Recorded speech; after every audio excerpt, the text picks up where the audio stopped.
This is Beyond the Bell Tower, where an elite group of North Carolina State University students give us a behind-the-scenes look at their steps to success and show us how they attain even their lofty goals. These students, who are in the top 10% of the country, are active in Student Support Services at NC State, a nationally recognized program designed to provide support for low-income, first-generation college students. Nationally, this population has an 11% graduation rate within 6 years. The Student Support Services students surpass that rate each year and go on to become doctors, dentists, accountants, and engineers. They work at Google, Apple, and the NCAA. They have earned PhDs in Ivy League colleges. These students go well beyond the bell tower to reach this level of success.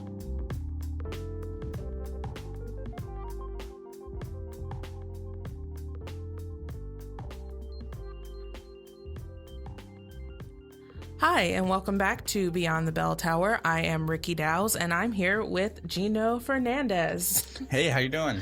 Doing good this morning. How you doing, Gino? Doing well. It's a beautiful day. So, you're new to the podcast. Yes. So why don't you just tell the audience what you'd like for them to know about you? Well, my name is Gino Fernandes II, student here at NC State University. I major in microbiology. I minor in political science. But not only that, I also pursue my own passion of music. I'm a performing artist. I go all around and perform shows, and I have a team, CEO of Callisto Records, and yeah, a trio student, proud trio student, and yeah, glad to be here. Glad to finally have you. We have been planning on recording this podcast, I promise you guys, since August of 2018. Yeah. And we're just now getting around to it. But it's like we were talking about before we started recording, everything in its own good time, because like you have accomplished so much since August. Yes. So why don't you, talk a little bit more about where you were in August and kind of like what you've been up to since then? Oh, yeah. I mean, since August, everything has its perfect timing. And yeah, since August, just August, I've it's so much has been happening so quick. I've had like 10 or 11 shows. I dropped my debut album, Cold Blooded, in October. Not only that, my team, Ayo Norm, has dropped 2 projects since then. I dropped another collab tape with me and my boy PM, and Astronate dropped a project, as well as Amir Alabed dropped a project. And not only that, academically, I've been really getting into my majors. I've been really learning so much. I became an executive board member of the microbiology club, and really diving into my major, really getting into the classes. It's super fun. And not only that, recently I just got an internship at Biogen, really large pharmaceutical company, and that's going to be super exciting. So I'll be working there over the summer. And congratulations. Thank you. Super excited about that. And I mean, yeah, just, nonstop. It's been great. So yeah. Now, a question for my brain, because I'm like so super duper focused on music, arts, and that sort of thing, that there's not a lot of space in my brain to contemplate anything else. Yeah. So you're like an enigma to me. Yeah. Like, why microbiology? Okay, so microbiology is so cool. And I'm a nerd at the end of the day too. But it started when I first got to state. I came in undecided. I'm really passionate about a lot of things. I really like to learn. So it was really hard for me to be like, all right, what am I going to do and learn and study like while I'm in college? Like, you got to pick a major at some point. So I came in undecided. The exploratory studies program was pretty good at exposing me to all sorts of different majors. So I'm like, oh, okay, I don't think engineering's for me necessarily, or I don't think I want to go into writing or a history class. And I've always been fond of the sciences. And so I narrowed it down to the sciences. And then I went to the College of Sciences fair where they're promoting all the different majors. And microbiology just was so cool. The guy convinced me there's a whole world of things we can't see, but they're so important to our lives. I mean, our digestive systems, our food, I mean, everything. It goes so deep. And it's like, we can't even see it. Like, and I just found that so fascinating. And then once I got into it, I keep learning more and more, and it becomes more and more fascinating. And so I've always been a fan of science, and I'm really glad I've chose that major. And and one thing that's important to me, it's new. Like, people haven't started washing hands. Like, it's been like, what, less than 100 years since we figured out hand washing? And and it's like, what? Like, and so there's so much to learn. It's such a fresh thing. And personally, I like to recognize myself as an entrepreneur, and I love being on the cutting edge of things and innovative things. And I felt like I got that with a science. And I feel like science could sometimes be real dogmatic, real systematic, and you have to study for however many years to learn something, or it's really hard to discover new things. But in a field like microbiology, the field itself is new, so I feel like there's so many opportunities, and that's something that really attracted me to it. You are an enigma to me. The fact that you have so much capacity to just reach out into so many different areas of this whole college experience. Like you just mentioned, considering yourself an entrepreneur. Oh, yeah. So, I'm a member of the Entrepreneurs Village here at NC State. Great program, led by Haley Huey, down on Centennial campus. And I was living on Centennial campus at Wolf Ridge, and then, one thing I see, like, Entrepalooza, and I'm like, okay, what's that? And I've always been a person, like, once I got here, I realized, like, I sort of just got involved in stuff just to see, just to learn, because I've had access to it. It's probably the first time I had access to so many things. So I saw Entrepalooza, I went, and I was like, oh, these are people, they're young, they're out of college, and they're making their own businesses. Like, one guy had a T-shirt that like checks your heart rate for firefighters, and all sorts of cool small startups. And I was like, that's really cool. Jesus, I go to school with these people. Yeah, like, yeah. It's like, oh my God, what are you doing, Ricky? Yeah, right. And it was like, wow. And I was like, I was wondering. I was like, how did they do that, and how do they get involved? And I was already doing music. And I really wanted to take it seriously as a business. And I was like, oh, it's an entrepreneurship. I have a business on my hand. And somebody was telling me one thing that was really important is if you're a member of the Entrepreneurship Village, you own the rights to your intellectual property as a student, which you don't unless you're a part of the village, which has implications for when you're actually starting your business or you're making real money or stuff with it. So once I heard that, I was like, I should probably be in the village because I want to make sure I own my music. And I got in the village, and then they have these programs. They bring in speakers and business owners and CEOs from local, and even, we haven't had a guy, he was the vice president of procurement at Apple, come talk to us. And I was, it's super inspiring, and especially hearing their story and people's story and like how they started. And I was like, it's really inspiring. So it just pushed me further and, to continue with entrepreneurship, which is, pretty fun stuff. NC State has some incredible people here, and then some incredible people who've went here and now are alumni doing, spectacular things in the world. I mean, it's yeah. So, do you want to talk more about just like your music and the entrepreneurship with, the business that you've created? Yeah. So September 1st of 2018, I founded Callisto Records, and we are a collection of musical and graphical artists, through the medium of hip hop, and, giving people a platform and expressing ourselves is something that's really important to us, especially considering we go to NC State, which is a top engineering school, research institute. None of us major or anything related to music. Like I said, I am a microbiology major. We have Norman Urbanek, who is an electrical engineer. We have Amir Alabed, who is an electrical engineer. We have Nathaniel Browning, who is an aerospace engineer. Of all things. Yeah, right. Like he's out of this world, and that's why he's astronaut. It's brilliant. We have Thomas Ellerby, who's fashion design and textiles. And then we have Rashid Devasco, who's a biochemistry major.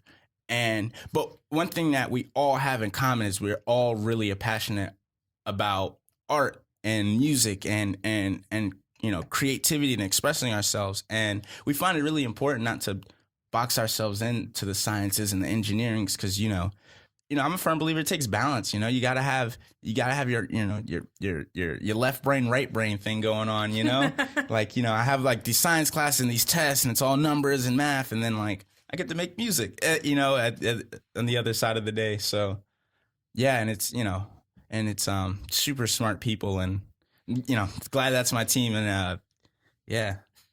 I'm actually involved in university theater. And the theater program, there's no major for it. There is a minor for it, but there's like not any way for a student to come here and say like, I want to study theater. Yeah. And so our, I guess, tagline on all of our promotions and stuff is major in anything, participate in theater. And that's literally what you just said reminded me of, because it's like, we have electrical engineers, textiles, animal science, zoology, all coming and like singing and tap dancing on stage. Yeah, it's crazy. You're like, what? Like, you look at their homework, you're like, wait, what? Like, it's like, what? Yeah. So that's what, you were saying, like, we all love music, but none of us are studying music. Yeah. None of us are studying the arts. Yeah. And I don't, I'm not sure if there's even a music major here at NC State. And there is, but it's very much like all of the rest of NC State's majors. It's very research based. So there's a arts major with a concentration in music. Okay. And it's geared towards you trying to be, I guess, like a expert in music. So music history, music theory, that sort of thing. Yeah. And I find it like it's important because like, I'm passionate about both. Like, I really like science, but I never wanted to give up my science to make music. Like, and I feel like that's a stigma, or not a stigma, but like a box people put themselves in. It's like, all right, you do science, you can only learn science, you can only study. But like, that's really not reflective of reality. Like people like love music. Like no matter how much I love science, I still love music, Yeah. And, I've had the opportunity to actually to do both. And, it's not easy. I'm not gonna lie. It's not easy. It takes a lot of time, but it's so rewarding because, I feel fulfilled. Like I'm doing what I want to do. And, I think that's really important. Just doing what you're passionate about. And it makes it so much easier and so much more fun, And I actually write raps about my microbiology, which like when I mix the two, it's like, ooh, that was something special. I have a song called Micro Mode that I did. Funny story. I'll go into it. So one day I had an exam, and the exam was on microbial genetics for my microbiology class, and I was sitting there. I was in the SI suite in Tally, and I had to study, and I was just like, man, I really want to listen to music. Like I did not want to study. You find all sorts of other things to do when you're supposed to be studying. And I was like, man, I just really want to listen to music. And I can't listen to music when I study because I'm a lyricist. I'm a rapper, so I love lyrics, and I'm always like paying too much attention to the lyrics. You're going to be listening to lyrics instead of actually studying. Exactly. And then if I put on like an instrumental, then I want to rap to it. So it's like, I was like, no music like when I'm trying to study. But then I was like, wait a minute. I can make a song about it. And then I went and I was super inspired, and I wrote this song called Micro Mode, and I did it to the Travis Scott Sicko Mode beat. And it was incredible. Oh, that's sick. I'm going to have to listen to that. Oh, yeah. It was super cool. And I did it, and I was like, holy snap. And I went through all of the lecture notes for that unit, and I got them all in there. And I was like, that is incredible. And then I went and did well on that test because I was literally like remembering the lyrics during the test. I was like singing it back, like, extend my pilus when I'm doing conjugation. Like I was singing the lyrics in my head. And then I go after the test, I show my professor, and he's just like amazed. He's like, this is incredible. Like, he's like, like what, how? And I'm like, I just love to rap. So I just rapped about science. And that's actually something funny story. That's actually sort of how I started rapping, was with school. I used to do sometimes teachers in high school, they give you an assignment like, yeah, make a song about this. Oh, I loved those assignments. Yeah, I used to love those assignments, and I turned it into a little show. I had an amazing teacher, AP psychology teacher in high school, Miss Perkins, and we had flashcards, and she was like, yeah, do flashcards for the psychology terms. And I'm like, oh my God. Flashcards, like, I was like, is there, and my boy Robert was like, can we like do something else? Like, can we make a song about it? And I was like, yeah, can we do a song about it? She was like, yeah. And we did one, and it was so cool. Everybody in the class was like, yo. And so we were like, they were like, do another one. And then so we just kept doing it, and I just kept going and making more and more. And I was already, scribbling my own raps at the time, but it really helped me develop my skill as an artist and as a making music. And then it just became a thing, and people expected me to do it. Like every time we had that assignment, like, Gino, you're going to do another rap, right? And I'm like, yeah. For sure. Yeah. And so when I got to state, like, I just forgot I did that. And then that day it hit me. I was like, oh, I used to do this. And then crazy. So I did that. Fast forward to next semester. So that was in the fall semester. Fast forward to the next spring semester. There's a STEM Media Poetry Slam, and STEM Media is a company by Dr. Nahima Mabry, and it's incredible. He's been doing the same thing. He's I want to say engineering, and he also uses science and also uses it in a creative art form. You know what I mean? And so he had a poetry slam where you had to rap about STEM subjects and content in a poem, and they weren't too strict on whether it had to be a poem. And so I was like, my rap's sort of a poem. And so they had a competition, and I went and I performed the micro mode rap, and I ended up winning the first place in the grand prize, and got got these Beats headphones. Super great, and it was super fun. And it just goes to show you, like, things are more related than they seem. Like you can really use rap and music as a study tool for your science classes, and it really, it helps remember. It's a lot easier to remember a song than it is to remember a list of random genetic facts. And exactly. Do you remember the show Hannah Montana on Disney Channel yes, when she was doing the bone dance? Yes, exactly. Yes, doing the bone. Yeah, oh my God. Remembering like that actually helped me in ninth grade anatomy and physiology, trying to remember the different bones. I'm like, let's go back to Hannah Montana for a minute. Right, seriously. And that's incredible. So I wrote a couple more. I'm working on something with that. I'm gonna have a whole series that you can release, and then future microbiology students can listen to, and it's like, because I learn lyrics way faster than I do lecture notes. Yes. So exactly. That'll do it. Exactly. And so that's been fun, and it's crazy how that worked. You just reminded me of those high school assignments when they're just like, make a song.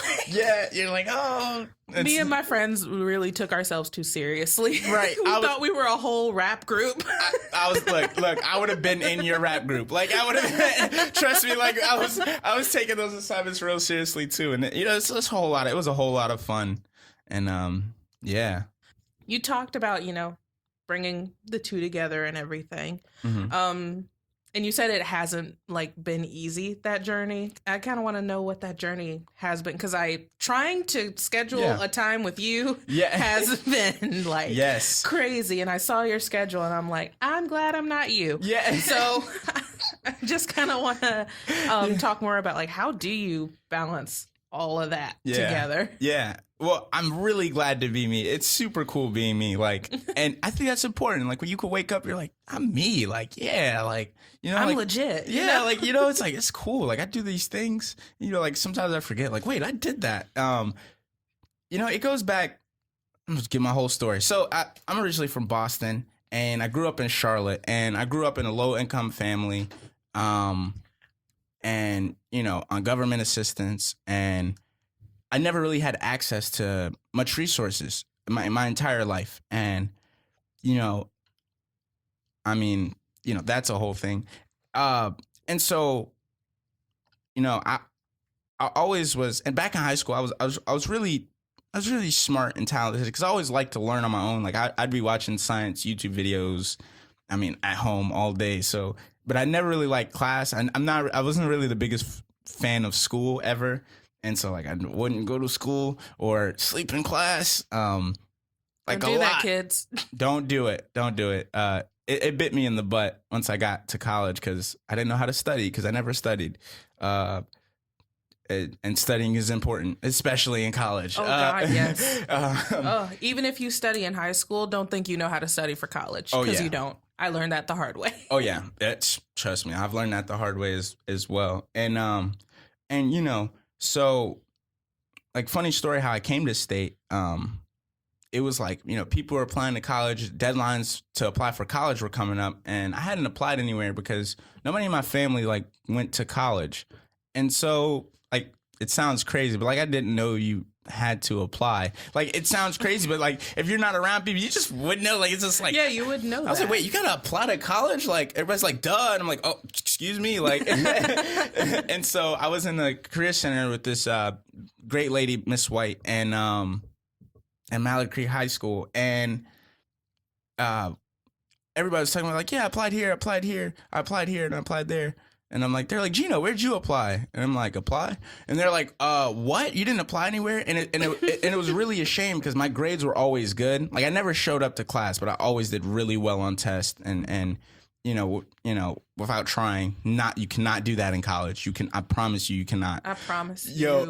I thought I was something in high school because right. I'm like, little effort, all A's, what's right. good? Right. Come to NC State, humbled.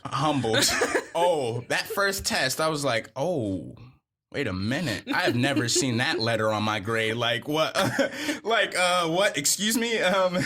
You know, she was like, all right, well, you're going to the career fair. And I was like, college fair, where the colleges, you know, all meet up at the convention center. So it's like, all right. And I would go and talk to all the colleges, and the NC State guy was just the coolest guy there that day. I wish I remembered his name. And, you know, I told him my ACT score. He's like, you need to apply to state. And I was like, all right. And then, so I applied to state, and, you know, I told myself it was a dream. Like, I was like, if I go to college, I want to go to Harvard. And, so I only applied to 2 schools. Don't do that, kids. Keep your options open.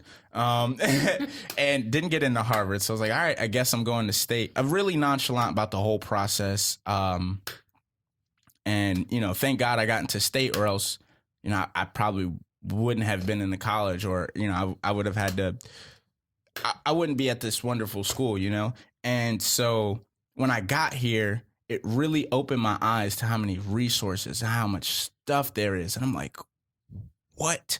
Like, I'm looking around, I'm like, they have 11 basketball courts. Like, that was the first thing that struck me. And I was like, 11 basketball courts. I was like, what? And at the time, I wasn't releasing any music at all. I was just scribbling in my notebooks and rapping in class. And I was like, what? And I was like, they have studios in the library. And I was like, what? And that really hit me when I got here. I took a tour of the library and saw the digital media areas, and I'm like, what in God's name do you? And I can use this for free? Yes, anytime. Excuse what? Yeah, and that was like, I was like, wow. And so when I got here, it really opened my eyes, you know, to like, I have so much at my hands. Actually, it hit me one day. I was in the library, and I was just looking, like I just got stuck, like and I was like looking at a book, and then I like stopped to just look around, and I was like, there are a lot of books on this floor. Actually, I don't think they even keep the books in the book stacks anymore. But I was like, there are a lot of books in here. Like it was like one book, and I was just looking at the book, and I was like, there's a lot of information in this book. And then I was looking like, there's a lot of books on this shelf. And then I was like, there's a lot of books on this floor. Yeah. And there's a lot of floors in this building. And this is only one of the libraries. And this is all physical. Like, what about the digital? And it really like I had the epiphany. I was like, there's so much information at my disposal. I'll never be able to absorb it all. But while it's in my hands and while it's free for me, and while I have the resources, I have to maximize this and use this as much as I can. And that's when I really started to utilize my resources. And that's a big part of my success, is utilizing my resources, getting a part of great programs like Trio is beyond excellent resource, and really using all the resources. I don't even remember what the question was. Honestly, I just love it when people start talking. Yeah. Because it gives me so much to play with. Yeah. Like, for example, you literally just talked about like your resources being, one of them being Trio. And Yes. earlier you had touched on, your background a little bit, low income. Yeah. No one in your family had been on to college before. Yeah. So let's just talk a little bit more about Trio. Oh, yeah. Trio is great. My advisor, specifically is Sarah. She's awesome, Sarah Wright. And she does a really good job of giving you the resources, pointing you in the right direction, and really understanding what you want to do, and helping you do whatever you want to do. And all right, well, you should do this. And all right, you should look into this. You should look into that. You should look into that. And it really helps direct the resources, because sometimes you get overwhelmed. You're like, I don't even know where to start. And just talking to somebody who understands, almost all of the resources that are here and could point you in the right direction and get you talking to the right people, is super important, and a big part of my success. Getting tutors, which is a big part of my success. And it comes with like, you have to be humble enough to use your resources. You can't think like, oh, I got this, like, oh, I'm smart, like, like, 'cause that's just foolish. Like that's just At me freshman and sophomore year.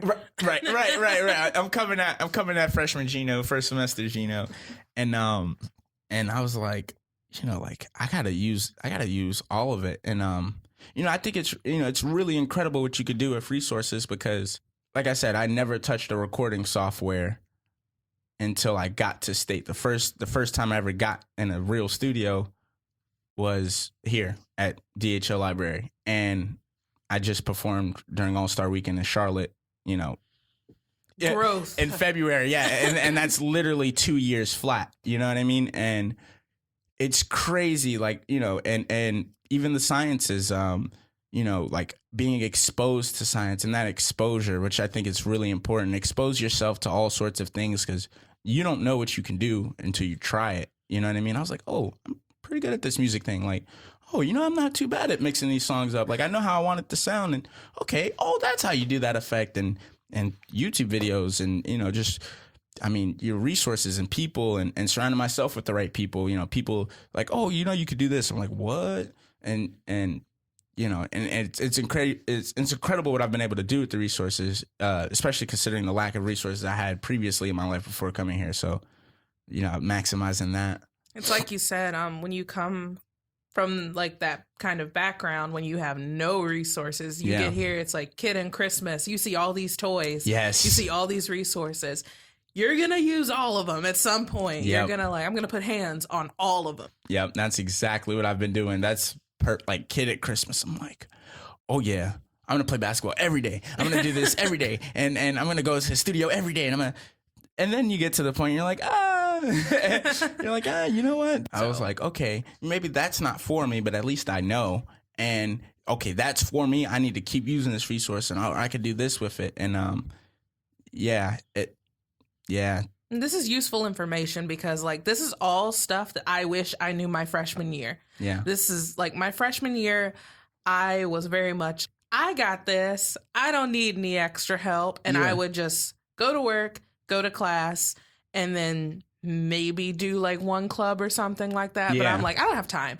I got this. I know what I'm doing. Not realizing that there was so much more for me to access, and not like I hadn't realized that. Yeah. And so then into sophomore year, I'm like, I am not doing college correctly. Yeah. I'm putting myself in a box that I don't necessarily need to be in. Yeah. So Yeah, and it's a great time to step outside that box because you can, and it's, there's so many things even if you don't. I've been to so many different meetings. I'm like, I'm probably never gonna use this, but Yeah. I learned how to use the ShopBot machine at in the garage in the entrepreneurship village, and I forgot how to use it because I never used it. Personally, I'm just not interested in carving wood for anything that I'm doing at the time. But I was like, all right, at least I know and I learned it, and I utilized my resource, and I think that's really important. Yeah.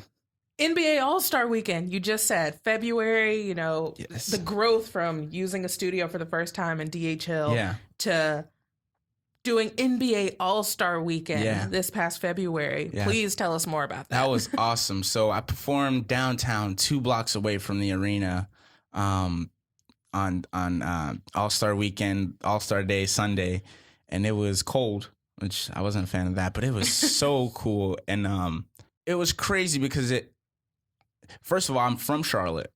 And I've been waiting for Charlotte to get an all-star game. I was like, man, please, when is it coming to Charlotte? It almost didn't happen. I was so scared of that. Yes. Yeah, it almost didn't happen. And for me, that was the biggest blessing in disguise. I was like, man, the all-star game, not in Charlotte, but if it happened the year it was supposed to happen, I wouldn't have performed because I was nowhere near on that level with my music. So I was like, perfect timing. Perfect timing. The theme of this episode. Yeah, everything has its timing, and I was like, oh, and so, I'll go back and I'll build it up from how I started. So when I got to the studio first semester. So once I started rapping in class at my high school, I became the rap kid.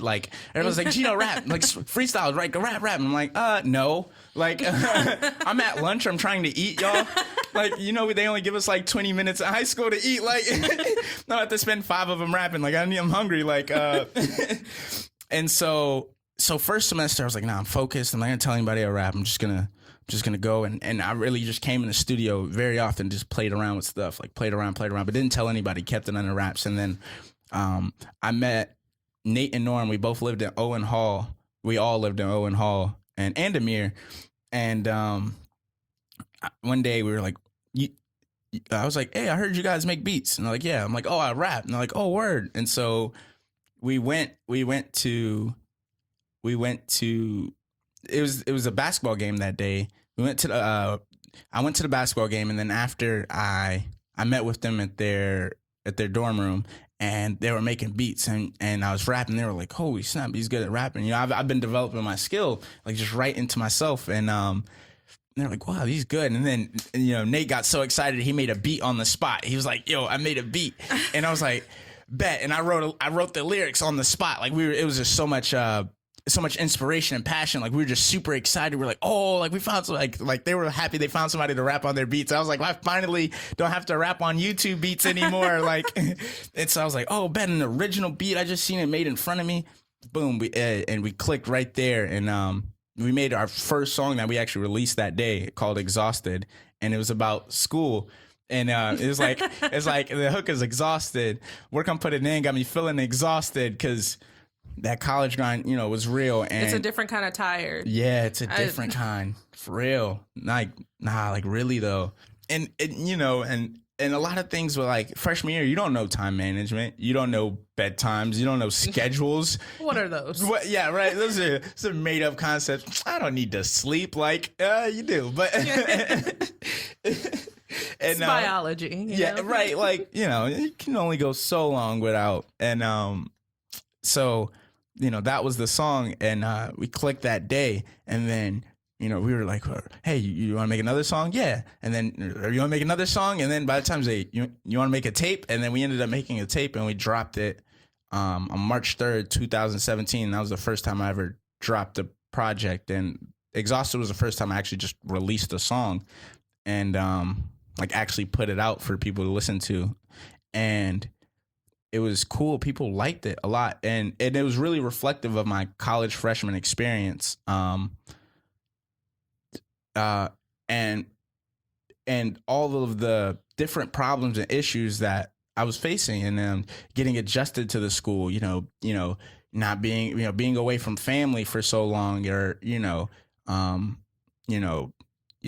not really, being a different person, diversity in the school and being very different from other people, and all of those themes and everything I was going through. And I put it in the track, and it resonated with people because I'm not the only one who experiences that. And I went and I was like, I got to get this out. And so I went and made business cards, and it was by far the scariest thing I think I've ever done. Like, and I'm really not a fearful person. Like I'm pretty outgoing. Like, I don't mind being on stage. I never minded getting in front of a camera. Like, but handing a mixtape card to people was like, I was like shaking, palms sweating, because it was like it's me. Like, and it's like, oh my God, like, man, like I was like, can you please listen to the thing I made? And I told myself, I was like, I'm giving everybody a card that's in tally that day, every single person. And I was terrified, but I followed through and did it, and it was the best thing I've ever done. And everybody was like, what? The picture is me inside of a dryer. It's pretty funny. And people like thought it was funny, and they listened to the music. They thought it was good. They were like, oh snap, this is cool. And people were putting me all over their Snapchats, and it like got buzz. And I was like, oh snap, like this is cool. And I'm so glad I did it. And it really it took me to another level of comfortability and confidence within myself and my craft. And so we did that, and that was well. And I was like, I gotta keep doing this. People like it.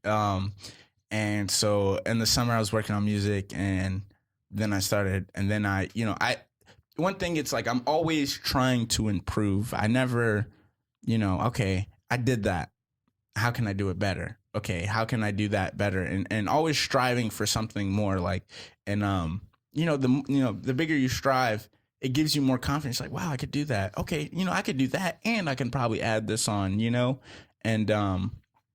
and there's going to be failures along the way as well. But if you learn from those failures, it only makes you better. It only makes you, it only helps your development. And so I did that, and then we started releasing singles, and then and then I upgraded my business cards, and now they're like actual business cards. Like, like they're like actually, I just keep getting them better and improving. And so then we were working on this project. It's like, I want to drop an album, and I figured out how to get my music onto all major platforms. And we do that, and then and now people know me and remembered me from the first project, so it becomes a little easier. I'm not like, it's not like brand new to me anymore. Sophomore year, we're just dropping singles, and so at the summer after sophomore year, I'm just working on this one project. Then I dropped Cold Blooded, and then in October of 2018, and since then I just kept improving. Now I'm like, okay, I can do shows. Actually, crazy thing is, wait, what's today's date? Today is the 24th. So today's March 24th, right? Last year on March 23rd, I had my first show as King Gino. Yes. Oh my God. Yes. Perfect timing. Perfect timing. Crazy. So I was like, so I got to the point where I had singles, and I had like 5 songs to perform, and I had 5 singles out on platforms, or like 4 actually. I don't even think it was 5. And I performed, and I was scared, and I was like, I don't know if I'm gonna sell enough tickets. It was a 21 and up event. I was 19 at the time. So it's like, how am I gonna get people who are 21? It was in Charlotte. I was still here at school in Raleigh. And I was like, I had to sell a certain amount of tickets in order for the performance to go well. And I ended up selling more than I expected. And I was like, okay, like this is good. And so I did, that was my first show that I actually performed at. And then I was like, okay, first official show. And yeah, so then I was like, okay, I just did a show. All right, I just, it's like I upgraded. It gave me more confidence. Like, now I can perform in a crowd, and people really enjoyed it. And I was like, okay, I can do that. So then I worked on the project to give me more stuff to perform. I'm like, okay, this will sound good on the stage. And then, so I did a show in March, didn't do any other shows all the way up until August 10th, the day after my birthday.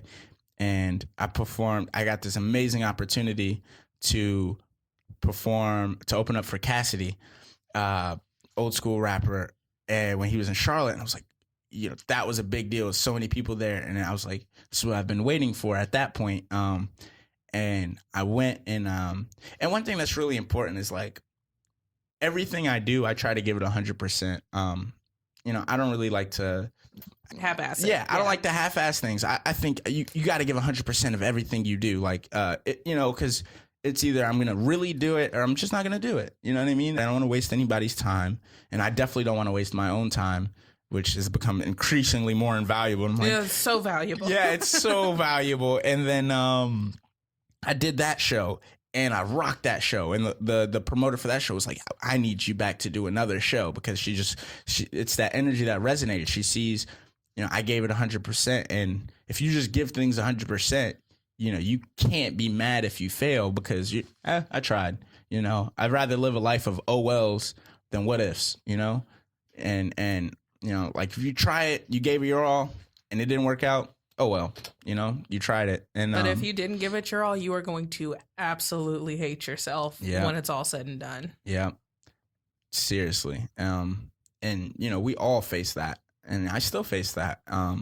But so everything I try to do, I give it 100%. And it opened so many doors. And then next thing I'm doing more shows with her. And then, people seeing the shows I'm doing with her. And they're like, hey, we want you to perform here. And I'm like, okay. And so I did one show in August. And then I did 2 shows in September, and then I dropped the album in October, and then I had a listening party for it at a spot on Hillsborough, and people showed up because people were resonating, and people respect your passion. People respect how hard you go. If you're passionate about something, people can see it. And it shows. Yeah, it really shows, and it's crazy because I'm like, man, I'm just doing this music, nobody's noticing, nobody's paying attention, but whatever, I'm doing it, for me, really, and I'm just giving it all I got, and then it starts showing yourself, and then people are telling you like, "Yo, you're dope," and you're like, "I am," like, you know what I mean? And you're like, "You're right, I am," and then it keeps reinforcing itself, and so I did that, and another thing is surround yourself with the right people. Surround yourself with the right resources. Cannot stress that enough. Yep. Cannot. Yeah. They say, you're like the 5 people you hang around with most.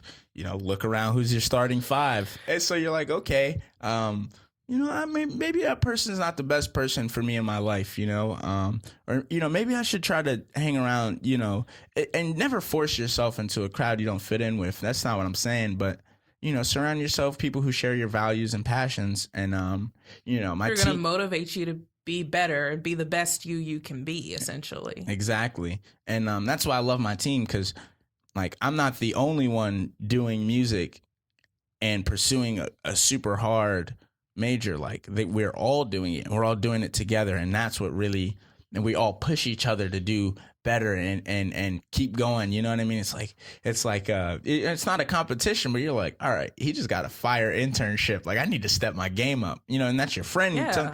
And they can. When you see your friends doing well, you want to be someone almost like worthy of them hanging out with. It's like, well, then you doing this, let me do that too. Yeah. Like friendly competition, healthy competition. Yep. And you're all succeeding together. Exactly. And it's been beautiful. And then, so I did the listening party in November, 2 shows in December, did another show in January. And then, by that time, like I'm rocking shows and it's resonating. People are like, yeah, this kid could put on a show.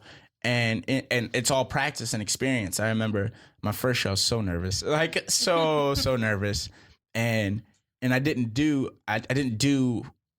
everything I wanted to do. Like, I was timid. But after I got it, I was like, man, I should have. And in this world, you don't get a lot of second chances.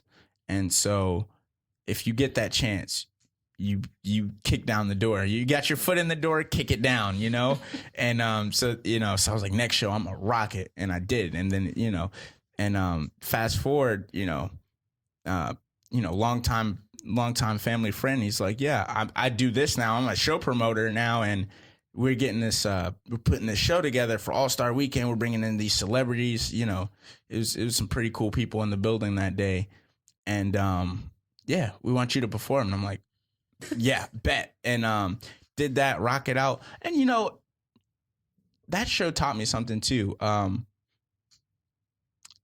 It taught me that, even like that wasn't the biggest show I've had. And it's crazy because it was like, title wise, it was the biggest show, like event wise. But I was like, I performed in front of more people before this. And not only that, like, especially when I did it more organically. So I've been starting to throw my own venues. You know what I mean? It gives you more and more confidence. Like, I could do this. I can hang with these big dogs who are in the game. And, I could do my own thing. And it, just keep trying. And your confidence just builds and builds. The more experience you get, the better you get at things. And yeah, that was awesome. And yeah, I was just sucked into this whole experience that just basically from beginning to end, how it happened. All in a span of 2 years, while still being a microbiology student. And balancing that is what I would tell anybody, any advice I give to anybody coming into college is it's time management. Learn how to manage your time. One mistake I did in the summer was, it wasn't a mistake. Actually, it was a brilliant thing I did. I made the mistake after. So I didn't know, like I was a planner guy, like a write it down and the planner to keep myself organized, which planners, if you don't have a planner, you need a planner. But then I upgraded to Google Calendar. Like I got exposed to Google Calendar like in August and I was like, this is incredible. And I was like, I can do so much stuff. I know where all my time's going. So I like scheduled all of my time away. I was like, I'm going to do this. Oh, and I have time for that. And like, I forgot, like you sort of have to eat. Yeah, that's biology. That's a thing. Biology. Yeah, you got to eat, or you'll die, or you got to drink, water. You got to sleep. Like those are pretty important things, maybe, jury's still out on that one. And then, I was like, I didn't give my time. So last semester, I was doing all these things, but I didn't give any time for myself. And it was like I was in a rut. Like I wake up, I have to do this thing, do this thing, do this thing, do this thing, do this thing, do this thing, go to sleep. And I was like, I don't feel alive. Like, I know what you're talking about though, because like my freshman year, that was literally me. It was like Google Calendar. My advisor told me that was a thing. Yeah. I'm like, bet. Yeah. Put all my stuff down. It's like, it seems I have 15 minutes of free time. I guess I can fit breakfast, lunch, dinner, and sleep into that 15 minutes. Exactly. And so, yeah, exactly. I made that same mistake. And then so after the semester ended and I had the break, I was like, you know what? That's not healthy. One, that's not, mental health, it was actually really messing with my mental health. And I utilized the resource of the counseling center, and I go to the counseling center and I talk to, the counselors there, and that really helps. And they're like, you know what, you should probably one thing that really resonated with me was, the spine.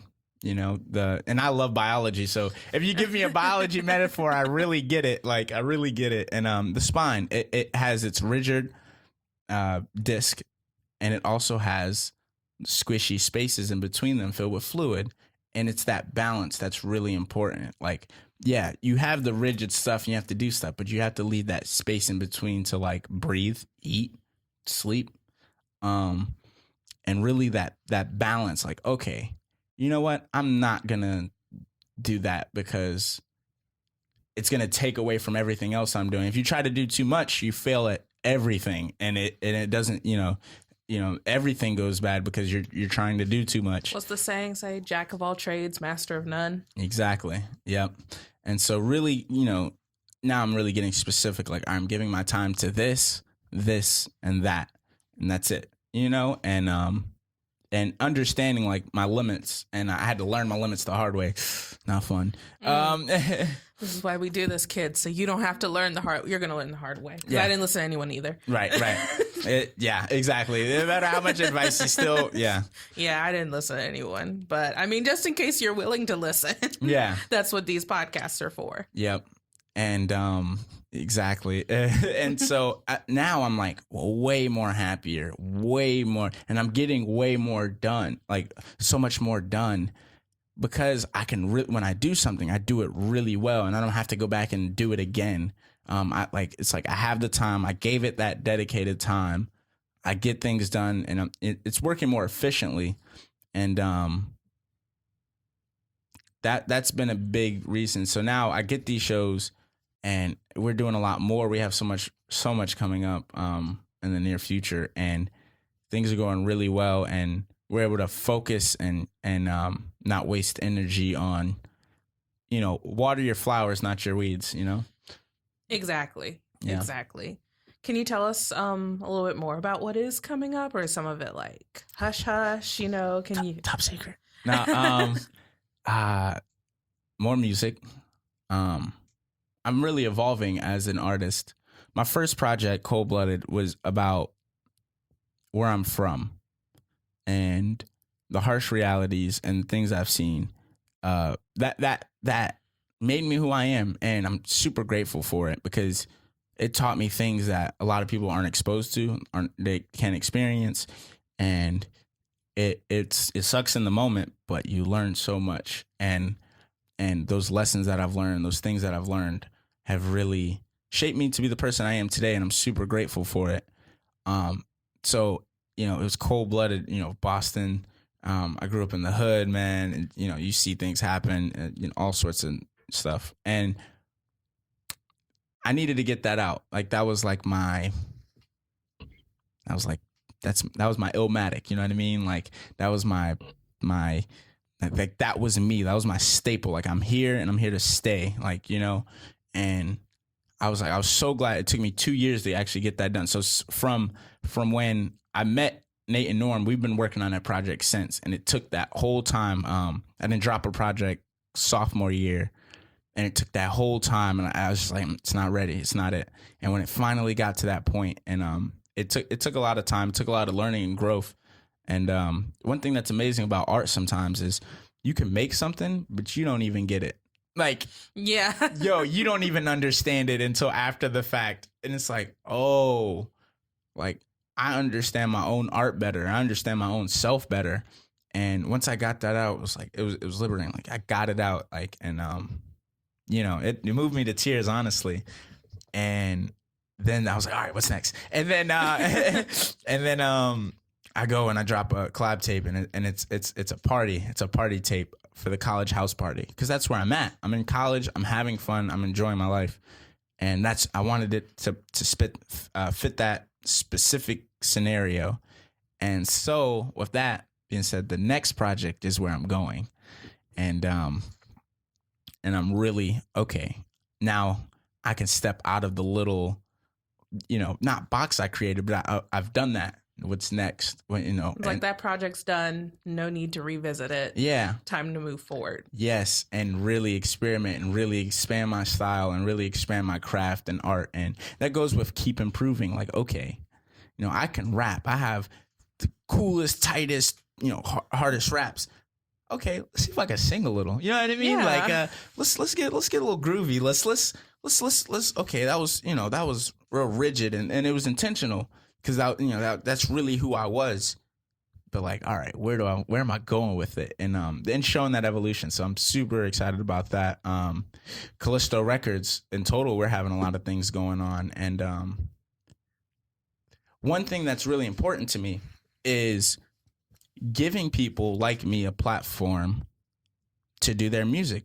Like you said, at NC State, the music major, this is not a music school. People don't come here to do, music by and large.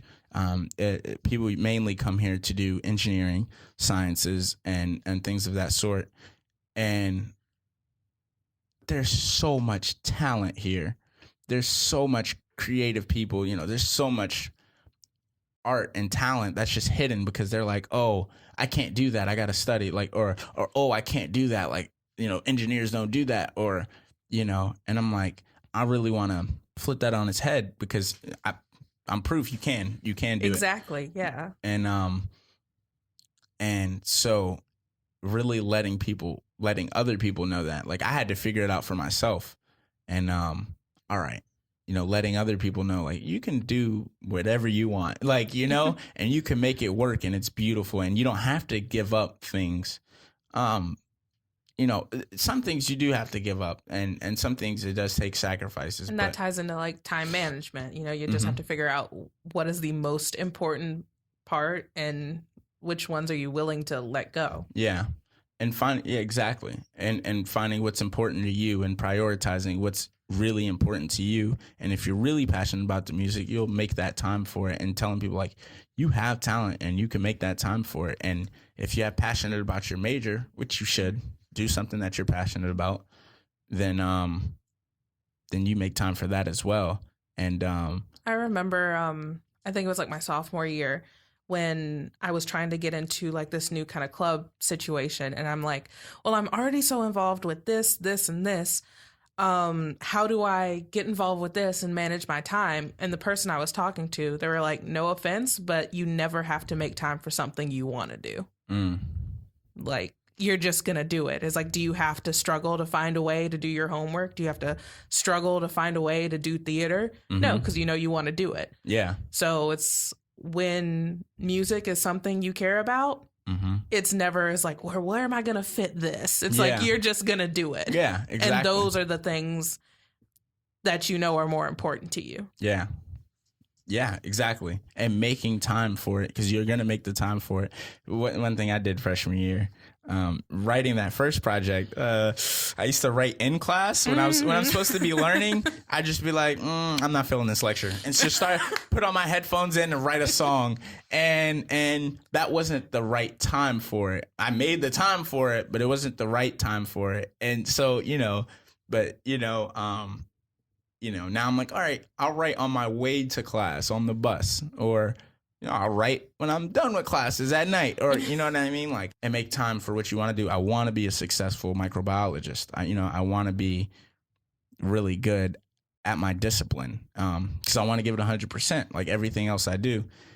And you're making that time for it. I had to learn how to do that, and it take failing some classes. Don't think it's all. No, it's not all. Yeah, your boy didn't pass all his classes the first time around, and but I'm glad I failed, because it taught me more than I would have. If you keep skating by, then you never really learn what you're doing wrong. And I was like, all right, I can't do that. Preach that. No, because I failed one or two classes, and I'm just like, so here's what we're gonna do better this time around. Yep. So sometimes take that L and then bounce back. Yeah. And it's an L for a reason, because you learn from it, It's a learning experience. It's a loss, but it's a learning experience. And you really, really internalize that. Like, what did I do wrong? What can I do better? And improve. And you learn a lot more from the L than you do the dub. You're like, I did that right, but I don't even know, like, how would I do it? Yeah, like, it's like you guess on a test and you're like, I got the answer right, but I still don't know. You still don't know what you're doing. And so when you get it wrong, you're like, all right, I know that's wrong, and you can learn from it. And yeah. I like that. Yeah. I like that. Yeah. It's an L for learning. Not necessarily, I mean, it's still a loss. Oh yeah. We lost, but I mean, you can learn from it. Yeah. It's not about being perfect. That's exactly. I have a saying, every obstacle is an opportunity. It's one and the same. It's just how you're looking at it. It's like, okay, like, dang, I have to do this. But if you do it, you're like, dang, I did that. Like, you're like, dang, I did that. And the harder it is, the more rewarding it is. And so, it's not supposed to be easy. If it was easy, everybody would. It wouldn't be worth it. Yeah. And you're like, oh, that was, and yeah, so, it's a lot. It's like I'm saying, you've seen, I'm a very busy person. Oh yeah. I saw that schedule and I'm like, oh gosh. Like, I love, I found my major. I really like it. Make time, I like going to class. Like, oh, cool. We're learning about this today. Oh, especially labs. I'm a real, like, hands-on person. Like, okay, yeah, we're doing this. Like, we're plating some bacteria. Like, this is real salmonella in here. Like, like, I could get sick if I mess up. Like, ooh, this is fun, and and also the show's like, all right, I'm gonna be in front of a lot of people. That's a little scary, but that's fun. Like, okay, the more people, the better. Like, because when you did, it's like, I just performed in front of that many people, or I just did that show. Like, and it's one and the same. And really learning from your experiences. And it takes it takes some self-reflection too. And build good habits. Like one thing I do that I started doing since I want to say the beginning of last summer, like read every day. Like I made it my mission. Oh, I love that. Yeah. I'm trying to get better. Yeah. I've used to read so much, and then college. Yeah. Yeah. Yeah. And see, I'm the opposite. Like I never read. And then they gave us a summer book, Just Mercy. And I just loved it. Oh, I loved it. Oh, it's so good. It's so good. Much. I had him sign mine. I really? was like, yeah. Oh. I'm like, I read this book. I still have it. I read it. Yeah. Constantly. Just every time when I have some free time, I'm like, let me go back and read that again. It's a great book, and it's a great book. And taking advice and applying advice too. Like, don't just hear it. Don't just hear it. In Try one it. ear, out the other. Exactly. Like, okay, yeah, I heard it. Like, you know what to do, but if you're not doing it, it doesn't matter. Like, we get remembered for what we do and not really what we say. I mean, sometimes for what you say, but it really matters if it matches what you do. Like, he said it and he did it, and that's really important. So I read Just Mercy, and that got me back to reading. I was like, man, this book is good. I got to do that more. Like, I got to do like this, and then I got to college, and then, I started reading more for assignments. And then like that summer after freshman year, I was like, I'm going to just read. I'm going to read. Like, I'm just reading more. And then I think the like early beginning of last summer, I was like, I'm going to read every day, every single day. I don't care what I do. The rest of the day, I don't care if I have to stop whatever I'm doing. I prioritize reading every day. And since then, sometimes it's fallen off. And one thing that stops me was like when I got back to school, and I was like, it's harder. Yeah. But now I've managed to get it where I read every day, regardless of how many assignments I have, regardless of what I'm doing. I still make that time every day, and it's really making that time for yourself, which is really important. And then one thing I started doing since December is, okay, I read every day, and I mastered it, and it becomes so much easier because it's just like waking up in the morning. You wake up, you brush your teeth, you read. You know what I mean? Like, it just becomes one of those things like you just do every day. It is like a part of your routine now. Exactly. Like, my days literally don't go well if I don't read. Like, I'm like, I didn't read today. Like, What do you read? Man, I read all sorts of stuff. It started with like a lot of like self-help inspiring books, and then like a book about the 60s, and then like it's actually called The 60s. I got a reading list, and I could name off some of the, oh look, it was already open. Oh, nice. Give me something to do later. I read Rich Dad Poor Dad.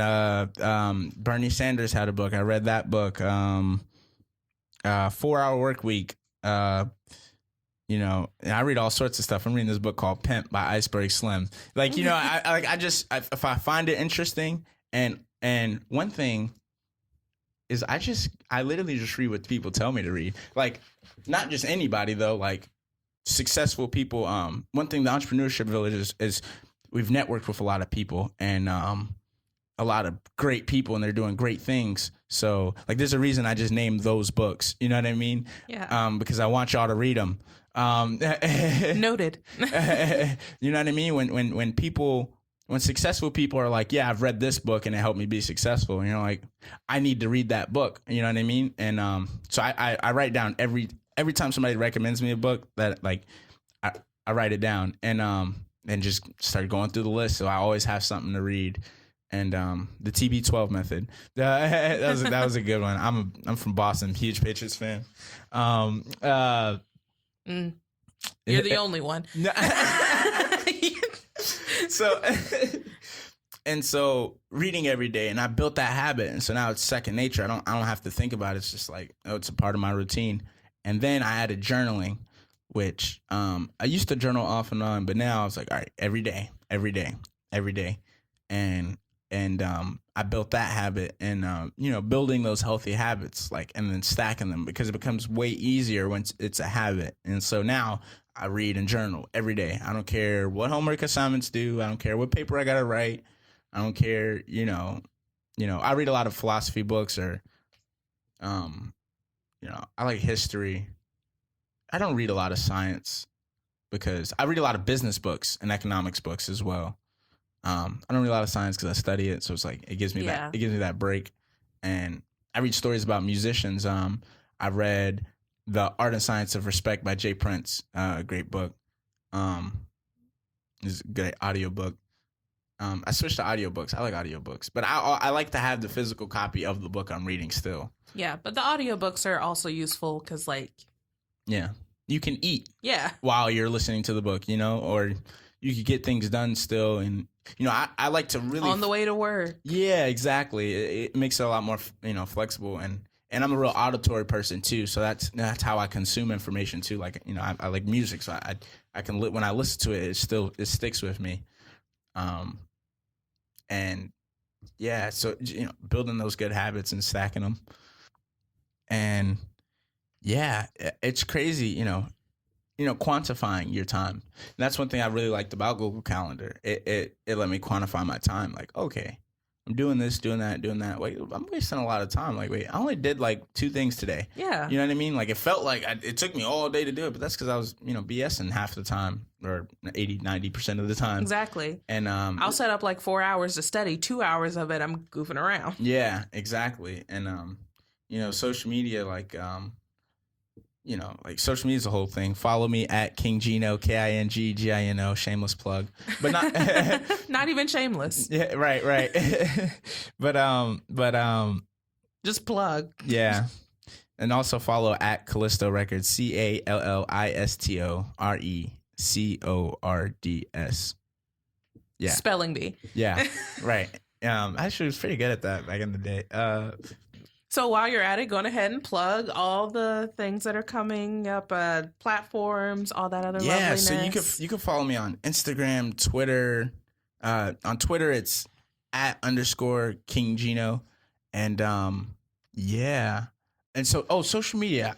So I used to work at Starbucks. So when I got to school, and I think it's important to work while you're a student because it really teaches you discipline and it puts your money in your pocket. I sort of didn't have a choice because if I didn't work, there was going to be no money in my pocket. There was going to be no money, just no food. And, it's sort of important to eat again, and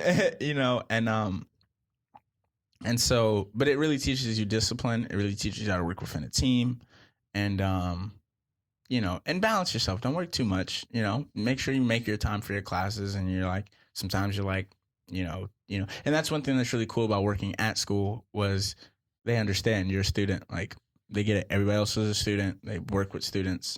And so I worked at Starbucks and I did not like it for a while. I did well there. Like I became the supervisor.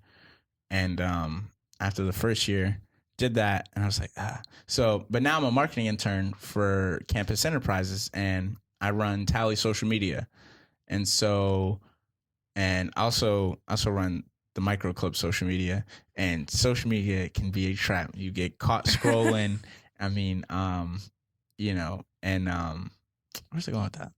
I was talking about like cutting it out a lot. So, yeah, but really like designating that time and being intentional. Because it can be a useful tool. Yeah, like I know anytime I need to promote a show, anytime I'm like, hey guys, come see me do this. Like social media, best way of getting that word across. I mean, it's a great network. Like I booked like 90% of my shows off of Instagram and DMs because that's where my content is. That's where they can see it and they can just directly message me and like, hey, I like your stuff. We want you to do this. And it's a little more convenient than email at times. And but also knowing, okay, what am I doing it for? What are my intentions? And being real intentional with your time and your energy. Like, okay, I'm here. I'm gonna put up the picture, promote the thing. All right, not looking There's at the rest nothing of the else. day. Yeah. If I do want to go and look at stuff, all right, make that time, but don't get all right. I'm gonna be on my phone for like 30 minutes. Give yourself that time. If it's what you like to do, give yourself that time, but be intentional with it. All right, I'm gonna do this for this amount of time. And after this time, I got to do something else. Like I got 30 minutes to free time. Making that free time is very important. Like if you like to play video games, play your video games. It's a big part of who you are. I know some people, but limit it. Yeah, don't spend 23 out of 24 hours. Yeah. And locked in, right? Headphones on, right? 360 no scope. Yeah. Right. Because what happens is like you play a game, like, oh, I'll play another one. Oh, I'll play another one. Oh, I'll play another one. And then you look at the time, you're like, oh, But if you're like, all right, I'm gonna stop playing at this time. You enjoy that time. All right, I'm playing. All right, it's this time. Give it up. You know what I mean? Next thing. And being real intentional with your time is super And then you important. look forward to the next time that you've set out to do it. Yeah. It's like, oh, let me go on ahead and do this because, in about 6 hours, I'm going to be able to play this game again. Exactly. And giving yourself rewards, like placing rewards, you put the carrot in front of your face and, all right, if I do this, then I get to play the game today. You know what I mean? Like, and that's what I do with my music. Like, I would love to just make music all day, not worry about anything else, but that doesn't work. It doesn't. Because for two reasons, like, if you have all that time, you're going to BS with it. I made that mistake over the summer. So when I was making Cold Blooded, I worked at Starbucks and I saved up.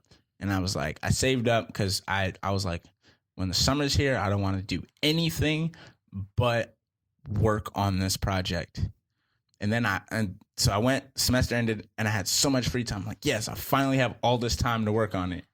Got nothing done. I was like, Ain't that? I was like, when I finally have the time, I didn't use it at all, like not productively. And it wasn't until I ran out of money for my shenanigans over the summer. People can be distractions. Relationships can be distractions. And so I had to get a job over the summer, and then it was when I got the job and I had more structure in my schedule. I was like, all right, I'm working, and I hated that job. I worked at a gas station, and it showed me what I didn't want to do. I was like, I don't ever, worked with some older people. I was like, I don't want to be 40 years old working at a gas station. But I had to work at the gas station to understand that. And it made me really focus down and buckle down on what I really wanted to do, which was finish that project. And I ended up, getting a lot of it done during that time. It's, like you take a L and you learn from it. And too much free time is no good. And so keep yourself busy and keep that balance. So when I was working, I was like, all right, came home and it made me more motivated to actually finish it and to finish the project. And then on the other side of that, it's like, if you're too busy and you don't make time for what you want, then you're not going to enjoy the grind. It's going to be just endless work. Like, you're just like, oh, so I do that with my music. It's like, all right, I have all these classes. I gotta, study biochemical pathways, during the day, but like, all right, I get to go home and listen to music and really enjoy myself and make music. And it's all about that balance and placing that reward for yourself at the end of the tunnel. And it's if you have that passion and intention and you just do it and try, like, doors will open up, like, and people are pretty helpful. Like, we live in a crazy world, for sure. 1,000%. Boy, that's another episode. Yeah, that's a whole nother episode, Ricky. Seriously. But there are a lot of great people out there, and there's a lot of people who want to see other people succeed, truthfully. And there's a lot of people, when they see that you want it and they see that you're hungry, they see themselves. And it's typically successful people who want to see other people succeed. And they're like, they're like, okay, this kid wants it. This kid's going after it. Like, I could help him. And they're more inclined to help because you're putting that intention, you're taking that initiative. And so, you'll find the people who are like, you should probably do this, or, those guardian angels, those mentors, who want to see you succeed. Like me, I'm sharing all of this because I want to see everybody else coming up in trio, and everybody else, period, who hears this to succeed and really use my experiences to help them in their own life. And, and so then it becomes easier. Like, if you're trying, like, people just give you some great advice, or, but it always falls on you to take it and take that initiative and to show that hunger or that commitment to whatever you want to do. And then it just becomes easier. And when you do the work, the results will come. Yeah. That's basically like when people see you doing good, they're going to want to help you out. Yeah. Believe me, it'll come. It will eventually come. There's light at the end of the tunnel. Yeah. Like, I mean, if like when I was writing those songs, way back then, it's like it felt like I was hopelessly scribbling lyrics away forever. You know what I mean? And now I'm like, I've always wanted to perform. Like, it's crazy. My dream really came true. I was like, dang, if the All-Star game was ever in Charlotte, I would love to perform in the city that day. Like, and that was even before I even took myself seriously as an artist or, as a rapper. And I was like, and then when it finally came, I was like, wow, like I had the idea and I just followed it and it happened. And, we're only just getting started. So much more to come. Oh, yeah. So just like a little last thing, like you said, you're only just getting started. Yeah. So, 5, 6, 7, 8 years down the road, college is over with. Yeah. You're out there Lord doing your knows. thing. What is the dream setup? Dream setup. 5 years? 5, 8 years? Let's see. I like to make plans. I also like to let life happen. Feel that. Because you could plan all you want, and then something happens, and all of it, you throw it away. Like, you know what I mean? And it's like, you want to hear God laugh? Tell him your plan. Yeah. That's a good one. That's a good. But yeah, and it's so I want to keep making music. I want to keep inspiring others. But not only that, I want to give back and build communities and expose people to things I haven't been exposed to. Like, okay, what if I had I didn't have a laptop until I came to college. That part. Like, what if I had a laptop when I was in high school? How much more music could I have made? Like, how much better could I be at recording now? How many, what opportunities? So, or science. Like, what if I actually started learning science? How much even better of a scientist could I be now? If I've been exposed to things earlier, if I had the tools to study, so, it's a little too late for me, but I could go and expose, I could expose the younger generation to come up and be even better. Or, I have a big family. I'm number 3 out of 7 kids. You know what I mean?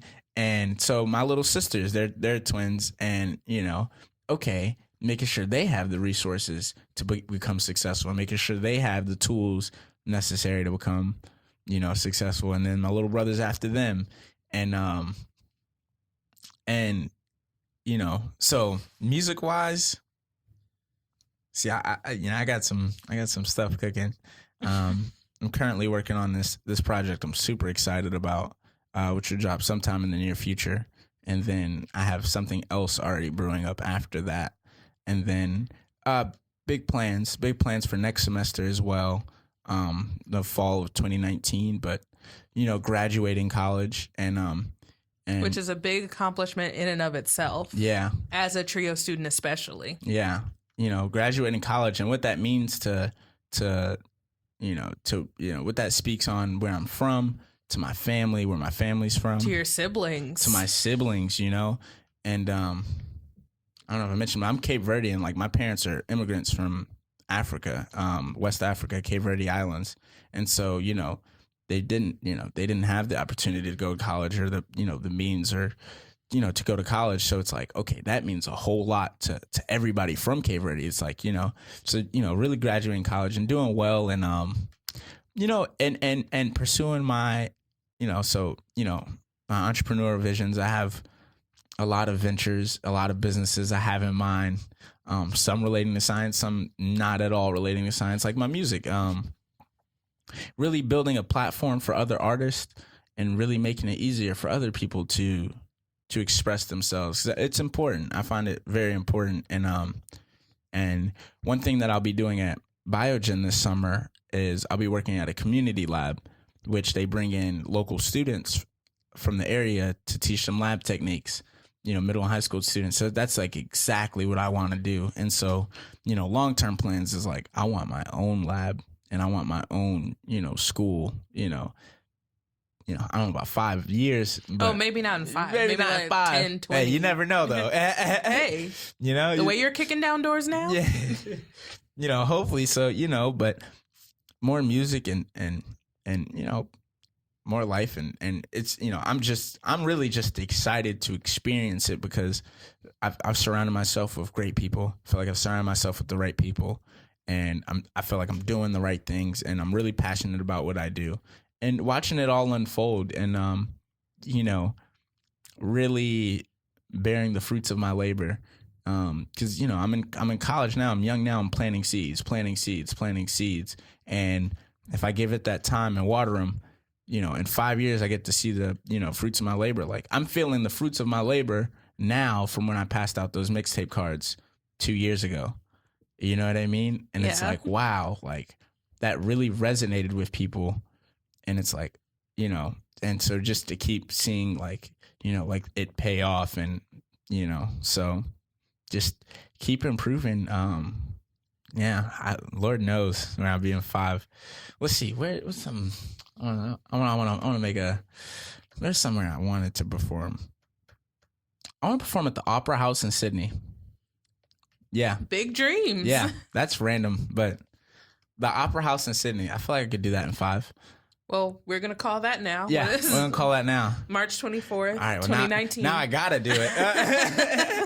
I'm going to come back to this in about 5 years. Yeah. And see what's happening with that. Yeah. Yep. And, let's say go double platinum. Yeah, why not? Shoot big, and, keep trying. If I don't make it in 5 years, oh, well, I'll probably come close. Like I said, you're kicking doors down now. Yeah. So I see those dreams happening. So, and shoot, there's really no limit. It's, if you set big goals, humans have an incredible capacity to come to when we make goals, we have an incredible capacity to either achieve those goals or come pretty close, just by setting the goal and that intention and putting the effort after. Like, those seem like lofty goals, but there's small steps you can take today to build yourself up to it. And those are 2 goals. Yeah. Before we do close real quick, I do just want to affirm that whole arts advocacy thing. Yes. Because that is super important. Like, it's a little late for me to give 16-year-old Ricky the resources that I have now. Yeah. But just and I'm actually writing a research paper on this now, which is so cool.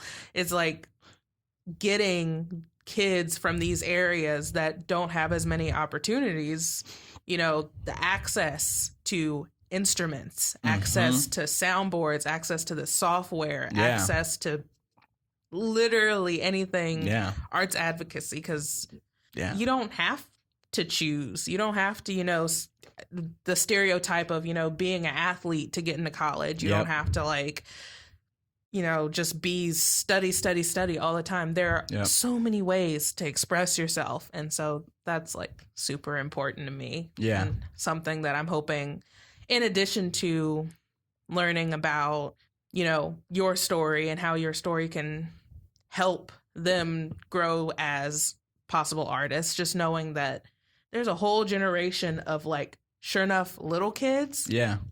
That they could do. It's just yeah. I mean, and sometimes I feel like, especially with me, I never had much really growing up, and all I needed was the tools. All I needed was the resources, you know, and I never had it. But when I got them, I used them and I maximized it. And especially kids that come from communities like a lot of trio students do. Exactly. It's I had absolutely nothing growing up. Yeah. I saw the kids that were learning how to play instruments. I saw the kids that were on these travel teams. I saw the kids that had access, and I didn't have that. And so that's just what I want for this generation of kids to have so bad. Yeah. So they can get to college and it's not a whole new world to them. Exactly. Yeah. And that's important. Giving back and giving people their tools to be successful. Yeah.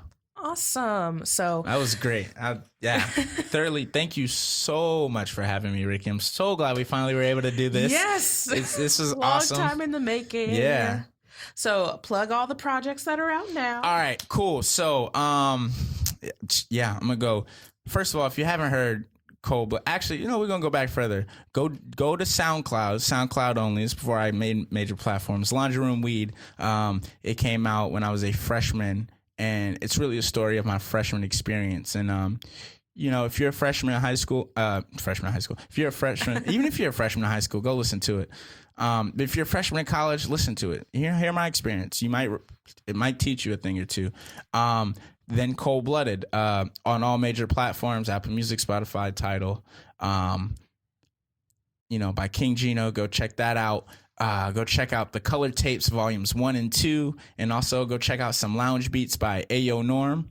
Also, Norman Urbanic, great guy here at NC State.